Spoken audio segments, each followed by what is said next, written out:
What's up everybody, Typical Gamer here with your daily GTA 5 news, tips, tricks, Easter eggs, guides, and more. And today I have another episode of Q&A Sunday where I answer a lot of your GTA 5 related questions and other questions about me and other things as well. And in today's episode we're going to be talking about the Beachbum Pack DLC, some recommendations I have for what you should spend your stimulus package money on, what special crates are, and a bunch of new and exciting things. As always, if you enjoyed the video, be sure to press that like button and subscribe for more daily, top-notch GTA 5 videos.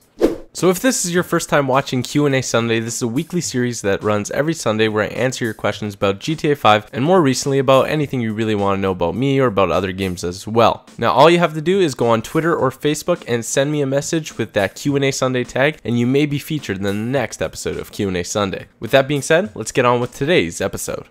To start off, Eddie asks, what details have been released of the Beachbum Pack DLC? Like what weapons? Keep up the good work, TG. Well, thank you very much, Eddie. Now, this question comes up a lot, so what I'm going to say is that they haven't released many specifics about it. They have said that it should come out early November, which we're kind of leaning into mid-November now, and soon to be late November, so details should be out this week. At least an update to when it's going to be coming out, but I'm sure some details as to what kind of weaponry, what kind of vehicles, and what kind of customization options and missions specifically are going to come out for it.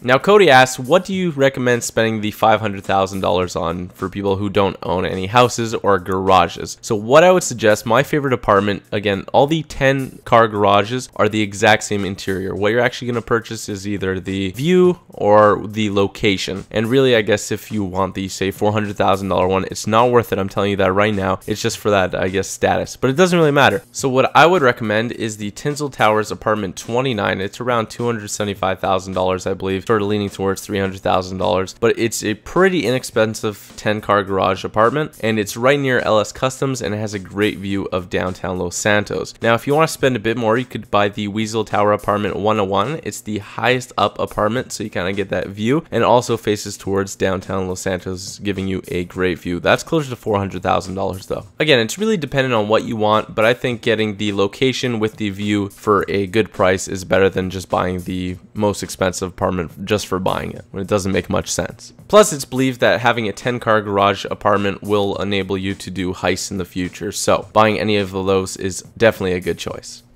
Next up, we have Nicholas, who asks, hey, love your vids. Where do cargo bobs spawn past rank 40? Thank you very much, Nicholas. That was very kind of you. And the problem is that cargo bobs actually don't spawn past rank 40, actually past some of the lower ranks. Once you pass a certain threshold, it will actually spawn a different vehicle instead of the cargo bob, so it'll spawn a different helicopter. For me, it spawns a buzzard because I'm really high level, but for other people, it might spawn a different type of helicopter. Now, the only way you can get it is that if somebody who is that level requirement is actually in the lobby. But don't worry though, because Rockstar is aware of this issue and they're trying to fix it. Now too, we have very similar questions asking about the max health. Now the max health is actually not listed anywhere, but you may have noticed it being ranked up where the other stats would be on the left hand side. Now the way max health works is that every level you gain 1% to that max health skill, and then every 20 levels you'll see it pop up on the left hand side. So when you're at a level 100, you will cap out max health. Cyber asks, do you think Rockstar will eventually add more properties to buy, like some of the houses on Vinewood Hills? And I definitely think that's going to happen. I don't think the question is whether they will or not. I think it's definitely going to happen. I just want to know if those houses are going to look different. I don't want every 10-car garage to look the same. I want them to look different. And it would be great if they added houses and mansions too, because not everyone wants to live in an apartment. And having a mansion, that would be pretty awesome.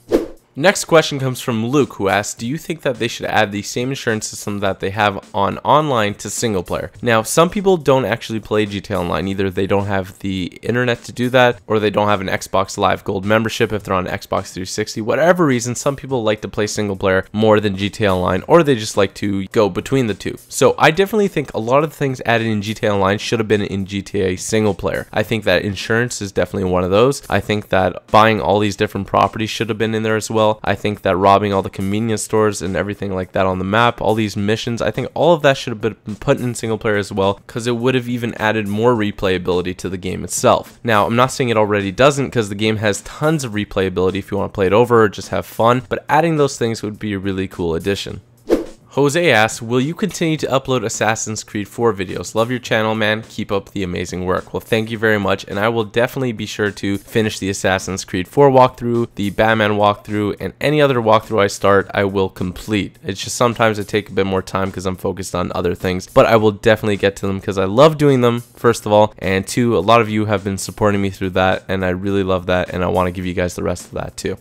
Douglas asks, what is the special crate in GTA Online? Or was there a modder in my game at the time? So the special crate was definitely not something that's modded. It's in the game and it's unlocked at level 12. Now what happens is that it'll appear somewhere on the map and it'll say it'll be there in a couple hours in game time. And when you go there, you can kill a bunch of guys there, and then you take the crate and it'll have money, RP, and sometimes even weapons like a minigun with 9,999 ammo. It really depends. It changes from scenario to scenario, from person to person, but you'll get some pretty cool loot. So if that pops up in your map, be sure to go check that out and do it. Nathaniel asks, are you going to be doing GTA 5 contests like who has the best looking garage and etc. in the future? So that's definitely something I've been considering. I've also been considering and thinking of and drafting ideas for a game show and something like that. So if that's something you're interested in, be sure to leave a comment below with your thoughts, and I will be sure to reveal that to you guys shortly. But I have a lot of plans in the future for GTA 5 and for other games as well, so be sure to stay tuned.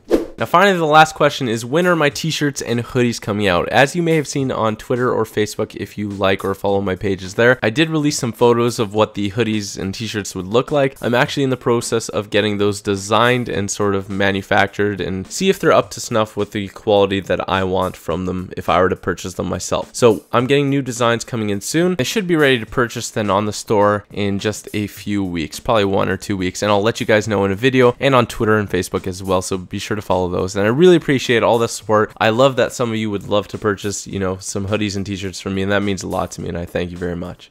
So that's it for today's episode, guys. I hope you enjoyed the video. If you did, be sure to press that like button. Also be sure to subscribe for more videos like this one. I really do appreciate all those questions that you send in, so be sure to keep sending them in. You can check out my Twitter and Facebook in the description below. Again, send those in with that QandASunday hashtag, and you could possibly be featured on the next episode of QandASunday. Thanks for watching. I hope you have an awesome day, and peace out.